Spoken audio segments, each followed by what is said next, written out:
Edison তো আলোর আবিষ্কার করে গেছেন, কিন্তু অন্ধকার দূর করার আলো আমাদের দেশে দরকার, সেটা আপনার হাত ধরে জ্বলবে। মানুষ মানুষেরই জন্যে, জীবন জীবনেরই জন্যে, একটু সহানুভূতি কি মানুষ পেতে পারে না ও বন্ধু?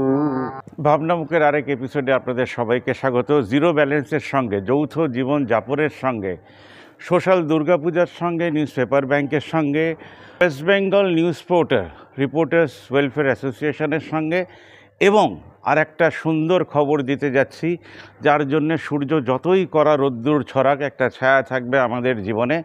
একটি দোকান এগ্রি করেছে যে তারা মাসে একটা পার্সেন্টেজ সেলের টাকা বাঁচিয়ে রাখবে, সেই টাকা সেই মায়েদের অর্গানাইজেশনের হাতে তুলে দেওয়া হবে যারা খবর কাগজ ব্যাংক খুলতে পারবেন। হতে পারে পুরুষেরা ব্যাংক খুলেছেন, কিন্তু 7 জন আলাদা কমিটি বানাতে হবে মায়েদেরকে, মাথায় রাখবেন। তার সঙ্গে আমি রোটেশন ইকোনমি বুঝিয়ে দেব, মানে একটা লিফলেট দেব কিভাবে মাসের পর মাস খরচার টাকাকে বাঁচিয়ে আপনারা ইনকামের টাকাও বানাতে পারবেন। তার জন্য আপনাদেরকে রেগুলার খাটতে হবে। আজকে একটা দোকান রেডি হয়েছে, সে পাশে দাঁড়িয়েছে, হতে পারে তার সঙ্গে আরও হাজারো হাজারো দোকান একদিন এগ্রিমেন্ট করবে। এইভাবে তারা আমাদের দেশের মায়েদের পাশে দাঁড়াতে পারবেন।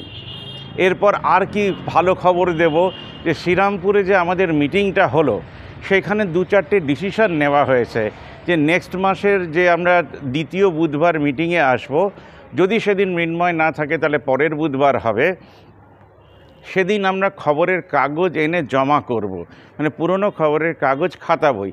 মাথায় রাখবেন, আমরা যখন একে অন্যের সঙ্গে দেখা করতে চাই হাই হ্যালো বলে ভুলে যাই, কিন্তু এইটাকে বিক্রি করে যে ফান্ড তৈরি হবে সেটা আপনি কোনো দিন মেডিকেলি যদি ইল হন তাহলে সেখানে কাজে লাগবে। আমি বলছি আমাদের দেশের বেশিরভাগ সাংবাদিকরাও এই কারণে এক হচ্ছেন যে তারা কোনো সময় কি কারোর পাশে দাঁড়াতে পারবেন। 30 টাকা ইজ নট এনাফ। সাংবাদিকরা যদি খবরের কাগজ পড়েন এবং তাদের আন্ডারে 10টা করে স্কুল নেন, 10টা করে ক্লাব নেন, 10টা করে পার্টি অফিস নেন, মানে 30টা সংঘের সঙ্গে যদি কাজ করেন, তাহলে 500 টাকাও সেখান থেকে তারা যদি তুলে আনতে পারেন নিজের জন্য, তাহলে 15,000 টাকা, আর সংস্থার জন্য যদি 1000 টাকা তুলে আনতে পারেন, তার মানে 63 জন সাংবাদিক ভারতবর্ষ জুড়ে যে আমরা এক হচ্ছে, বেঙ্গল জুড়ে যারা এক হচ্ছি, তারা এই খবরটি করতে পারবো। মানে পরের মাসে আমি ধরে নিচ্ছি যেখানে যেখানে আমাদের জেলা কমিটিগুলো হচ্ছে, তারা একটা চিঠি আমাদের সংবাদ মাধ্যমের মাধ্যমেই দেবেন। তার মানে একটা চিঠি লেখা হবে যেখানে নিচে সবকটা সংগঠনের নাম থাকবে যারা এই কাজের সঙ্গে যুক্ত। তার সঙ্গে হচ্ছে 23শে জানুয়ারি, আপনারা মাথায় রাখবেন, এমন একটি মানুষের জন্মদিন যিনি গভর্নমেন্টবিহীন দেশটাকে ইন্ডিপেন্ডেন্স ডিক্লেয়ার করেছিলেন 1943-তে। আমি নেতাজি সুভাষচন্দ্র বোসের কথা বলছি। সেদিন আমরা একটা গ্রামে যাচ্ছি, সেইখানে আমরা এই যে খবরের কাগজ শ্রীরামপুরে জমা পড়ছে, 100 টাকা করে চাঁদা আমরা আলাদা করে দেবো, মাসে ঠিক করেছি, তাদের হাতে তুলে দেবো। সুন্দর করে একটা পিকনিক হবে, গান তো থাকবেই, যেহেতু সুব্রতদা থাকবেন। উই শ্যাল ওভারকাম আমরা একটু গলা মিলিয়ে গাইব। তার সঙ্গে আমরা ঠিক করেছি আমাদের বাংলায় প্রচুর ভালো মানুষেরা লিখছেন, প্রচুর মানুষেরা ভালো ভালো লিখছেন, কিন্তু তাদেরকে কোথাও তুলে ধরা হচ্ছে না। তাই আমরা চাইছি কবি সাহিত্যিককে, দেবাশিস এবং শঙ্করদা, তারা তাদেরকে তুলে আনবেন। নতুন মুখের খোঁজে কি আর বলবো, একটা দেশের ভেতরে প্রচুর ভালো ভালো মুখ রয়েছে, তাদেরকে তুলে আনা হয়নি। তো জিরো ব্যালেন্স, কথামুখ, ভাবনামুখ এবং আরও যারা জুড়তে চান, বঙ্গ নিউজ লাইভ, দীপক ব্যাপারীরও কথা বলছি, আমরা সবাইকে মিলে একটা অনুষ্ঠান নিশ্চয়ই করব, যেখানে সাংবাদিকরা ক্লাবে চিঠি দিচ্ছেন, রেকর্ড করছেন। সেই রেকর্ডিং আমরা 10 জন, মানে 10টা সাংবাদিক 20টা ক্লাবে গেলেন, সেই 20টা ক্লাবে কি কথা হলো, তারা এগিয়ে আসতে পারছে কি না, সেখানে আমাদের পোস্টার টাঙানোর ব্যাপার থাকছে। এইভাবে আমরা এগিয়ে যাব। মানে সাংবাদিক গ্রুপরা বড় হবেন, তাদের সংগঠন বড় হবে, আর দেশের মানুষেরা জুড়বে। এইভাবেও একটা সুন্দর দেশ মোবাইলের মাধ্যমে রেকর্ডিং করে আমাদের বার্তাটা আপনাদের কাছে পৌঁছে দেওয়া যায়। আপনারা যদি শেয়ার করতে থাকেন, একটু সাবস্ক্রাইব করেন, আর একটু মানুষকে, বন্ধুদেরকে যদি জানান যে দিদিমারাও যোগ দিতে পারছেন, ঠাকুরদারাও যোগ দিতে পারছেন, নাতি নাতনিরাও যোগ দিতে পারছেন, স্কুলের সবকটা স্টুডেন্টরা যোগ দিতে পারছে। এইভাবে ভারতবর্ষ এক হচ্ছে। আমার আগের নিউজ দেখবেন, ইন্ডিয়ান চার্টার্ড অ্যাকাউন্টেন্টসের হেডকেই জিজ্ঞেস করেছিলাম আমি, আমাদের দেশে যে 20 লাখ স্টুডেন্টরা পড়ছে, তারা যদি স্কুলে ও কলেজে খবরের কাগজে ব্যাংক খোলে, সেটাকে বিক্রি করে তারা ইন্ডাস্ট্রি খুলতে পারবে, তারা শেয়ার নিতে পারবে এবং তারা ভবিষ্যতে চাকরিও জেনারেট করতে পারবে। আমাদের দেশ में सोशल अवेयरनेस करने के लिए सोशल वर्कर्स होते हैं जी। तो आपके जो स्टूडेंट्स पढ़ रहे हैं, can they become financial aware कर सकते हैं क्या इंडिया को, ताकि यहाँ का बिजनेस बढ़े? बहुत अच्छा सवाल है आपका। हमने इसी के लिए एक बहुत इम्पोर्टेंट इनिशिएटिव लॉन्च किया है जो हम 2 साल से चला रहे हैं, जिसे हम कहते हैं वित्तीय ज्ञान।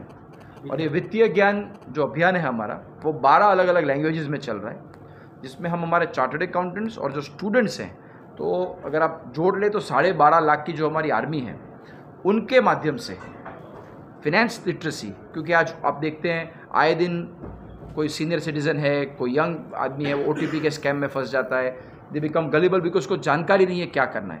तो इनके बारे में हम उसको जानकारी देते हैं, फाइनेंस लिटरेसी देते हैं और साथ साथ टैक्स लिटरेसी देते हैं कि क्यों टैक्स भरना ज़रूरी है, किस अमाउंट पे आपकी लायबिलिटी आती है और किस अलग अलग प्रकार के टैक्स आपको भरने हैं। ये जो स्टूडेंट्स हैं और कॉलेज के साथ अगर काम करें, 20 crore students, can they generate capital to open industry? Welcome to new India. আজকে যখন ভোরের সূর্য উঠেছে, আপনার বাড়িতেও নিশ্চয়ই একটা করে সূর্য ওঠে, যেটা আপনার হাত ধরে উঠবে। নিজের সন্তানের মুখে নিজের ভবিষ্যতের জন্যে একটা করে আলো জ্বালান। এডিসন তো আলোর আবিষ্কার করে গেছেন, কিন্তু অন্ধকার দূর করার আলো আমাদের দেশে দরকার, সেটা আপনার হাত ধরে জ্বলবে। আশা করি ভালো থাকবেন এবং আপনার পাড়ার সবাইকে ভালো রাখবেন। আমাদের দেশ মঙ্গলে যাক বা না যাক, আমরা আমাদের ভেতরকার যে অন্ধকার সারান্ন যে জায়গাগুলো রয়েছে, সেগুলোকে সরিয়ে একদিন আলো নিশ্চয়ই ঢোকাতে পারবো, যে আলোটা সূর্যের থেকে আমাদের দিকে এসে ঠিক এখানে এসে আটকে যায়, সেটা যাতে ভেতরে যায়, সেই পথটাকে সুদৃঢ় করুন। ধন্যবাদ। আমি নরেশ জৈন।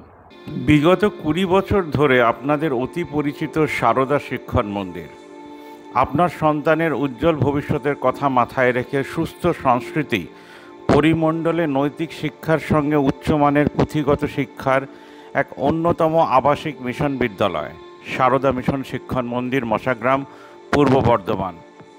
প্রথম শ্রেণী থেকে দ্বাদশ শ্রেণী ছাত্রদের আগ্রহী অভিভাবকগণ ভর্তির জন্য সারদা মিশনে যোগাযোগ করুন। আগামী শিক্ষাবর্ষের ভর্তি চলিতেছে। যোগাযোগ 9732050248 এই নাম্বারে। ধন্যবাদ।